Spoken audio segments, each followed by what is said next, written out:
Salut, dans cette nouvelle vidéo, je vais te parler un petit peu de tous les problèmes que j'ai rencontrés, quand j'étais en Laponie là, début décembre, dans des conditions assez, extrêmes. Enfin pour moi, à mon niveau, puisque j'ai pas l'habitude d'aller dans des pays où il fait -27 clairement, même si je sais qu'il y a plus froid.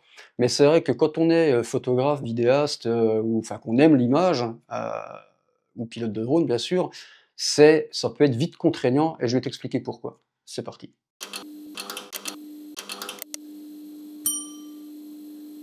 Pendant mon séjour en Laponie, en fait, j'ai été confronté à différents problèmes liés aux températures. Il faut savoir que là-bas, ben, les températures peuvent chuter très vite, remonter très vite, et ça peut être vite problématique, notamment avec mon Canon, parce que tu peux pas faire ce que tu veux comme tu veux. Ma GoPro, c'est pareil, elle m'a posé quelques difficultés aussi. Mon téléphone, lui, il a fonctionné, bien qu'il me mettait qu'il avait une température beaucoup trop basse pour fonctionner normalement, ben, vis-à-vis du flash. Bon, après, je m'en sers pas, mais c'est pas grave. Et aussi, le gros problème que j'ai rencontré, c'était avec un de mes drones. Et du coup, ben, quand on sait pas, on le découvre sur le terrain et malheureusement, ben, on peut pas faire nos plans, on peut pas prendre nos photos ou nos vidéos parce que le matériel, ben, ne fonctionne pas, parce qu'il est pas du tout adapté à ces températures-là. Et ça, en fait, ben, c'est quelque chose, on ne pense pas forcément à s'y renseigner. Je te donne un exemple tout con, par exemple avec mon boîtier là, mon Canon, typiquement, quand tu prépares ton matos pour aller faire une sortie, tu mets un objectif dessus, et après c'est fini. Tu peux plus l'enlever. En fait, tu peux pas changer d'objectif quand il fait -15 ou alors s'il pleut, parce que sinon, ce qui va se passer, c'est que quand tu vas ouvrir ton boîtier, tu as de l'humidité qui va rentrer dedans, tu vas remettre ton objectif, et derrière, bah, ton capteur, quand il va commencer à chauffer, ça va faire de la condensation et du coup, bah, de la buée sur ton objectif. Je te montre là une photo que j'avais fait quand j'étais en Islande, c'est comme ça que je m'en suis aperçu d'ailleurs. Il faisait froid, il y avait du vent, il y avait énormément d'humidité, résultat, ben, je ne pouvais plus prendre mes photos, quoi. Donc ça, c'est déjà un premier point qu'il faut penser, c'est que si tu as pas un objectif polyvalent, tu es vite coincé et du coup, ben, tu peux pas changer. Voilà. Truc con, on est parti pour aller, aux cascades gelées de Kuruama et le guide, il s'arrête, sur un parking en catastrophe, il nous dit: «Oh là-bas, il y a des rennes, c'est des rennes sauvages, il faut les prendre en photo, enfin si vous voulez les prendre en photo, allez-y». Voilà, j'avais mon objectif en 100-600, donc justement pour aller chercher très loin, j'ai pas pu le mettre tout simplement parce qu'il faisait trop froid, quoi, voilà.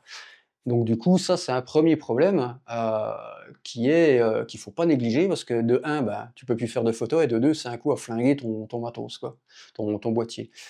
Le deuxième point, alors là par contre ça va être, c'est un point plutôt positif, c'est que l'appareil photo, mon Canon là, il a très, très bien fonctionné. Les batteries ont très bien tenu, même avec des conditions extrêmes. C'est-à-dire qu'au plus bas, j'ai eu du -27, le boîtier n'a pas fait de merde quoi. J'ai pu déclencher, j'ai fait mes photos, j'ai fait mes plans, mes vidéos, tout ça.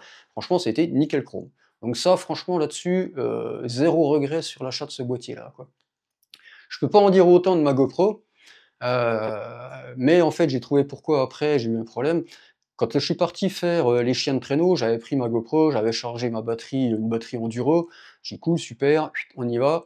Je me monte sur le traîneau, boum, on commence à partir, je mets la GoPro en route, elle a filmé 7 secondes, poc, coupé, blackout. Je relance, coupé, blackout. Je dis: «Merde». Je relance, je regarde, batterie 100. Je dis: «Bah, qu'est-ce qui se passe?» Et là, bim, de nouveau coupé. Du coup,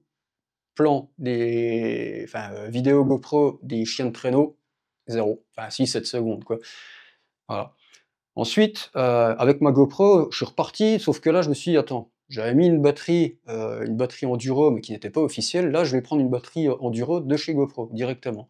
J'ai mis ma batterie, on est parti faire de la moto des neiges, sur un lac gelé, grosse humidité, -27 degrés. La GoPro, elle m'a fait 20 minutes d'enregistrement sans problème. Donc du coup, la moralité, c'est que acheter des batteries enduro, sur Amazon à 20 ou 30 balles, faut oublier direct parce que quand il fait trop froid ou trop chaud, bah, ces batteries-là, c'est de la merde, clairement.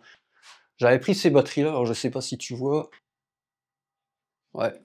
Donc ça, c'était les batteries que j'avais. C'était, donc la marque Vimeco que j'avais acheté sur Amazon et au final, en fait, c'est de la vraie merde puisque de toute façon, si tu vas voler dans des températures standards, ça va très bien marcher. Par contre, dès que ça commence à être un peu trop chaud, un peu trop froid, c'est 0, clairement. Je préfère aller mettre, je crois que ça va être 50 balles, une batterie officielle de chez GoPro en enduro. Donc je préfère mettre 50 balles et réussir mes plans à chaque fois que je sors la GoPro, plutôt que d'avoir, ben, rien. Voilà, clairement. Donc ça m'a un peu frustré, j'étais assez dégoûté, parce qu'en plus les chiens de traîneau, c'était vraiment sympa, trop court et trop cher, mais c'était vraiment bien quand même, quoi. Donc GoPro, je te conseille clairement de prendre des batteries officielles, les blanches. Tu prends les blanches, c'est les Enduro, et là tu verras, tu pourras aller dans des températures assez basses ou assez hautes sans problème. La GoPro fonctionnera très bien.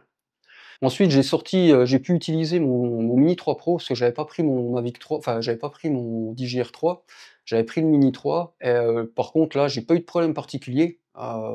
Il a décollé nickel, j'ai pu aller faire mes petits plans à droite à gauche, c'était assez cool. Les batteries ont très bien tenu le choc.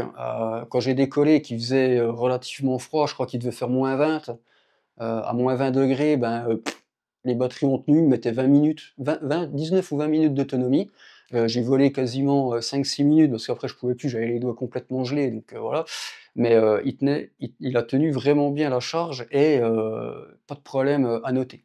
Je peux pas en dire autant par contre de mon Avata, qui lui, ben, est resté sur place, tout simplement parce que, encore une fois, quand tu prends du matériel comme ça, tu peux avoir quelques problèmes en fait liés justement à la sécurité.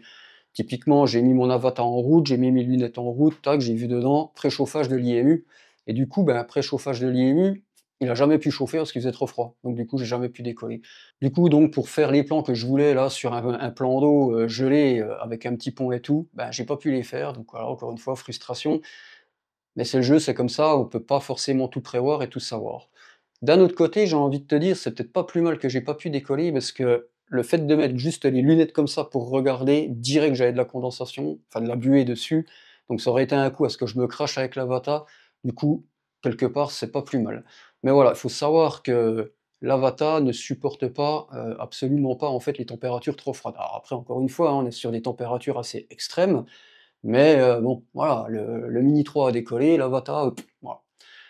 Je peux te donner aussi un petit conseil, concernant le transport de tes batteries quand tu vas te balader comme ça, pour être sûr que tu pas de mauvaises surprises. Je te conseille de les prendre dans une poche et de les mettre soit, soit dans ta veste directement, qu'elles soient au plus près de toi pour conserver la chaleur, ou alors tu peux les mettre aussi dans un sac avec une petite chaufferette.